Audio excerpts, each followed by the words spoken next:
day mga katawan. So, napanood natin ang laban ni Barrios at saka ni Ramos sa welterweight championship, no? May belt yun.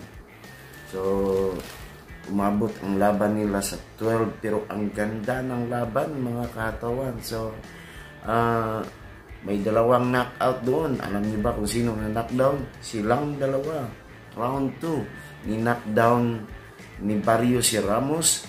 Sa round 6, ang ganda ng pinakita ni Barrios. Tinamaan, hindi yun expected ni Barrios, knockdown. So, natapos ang laban na tabla. Draw, split draw. Draw talaga kasi yung isang judge is 113, 112, 114, 15. Yung isa 115, 112. Ganun.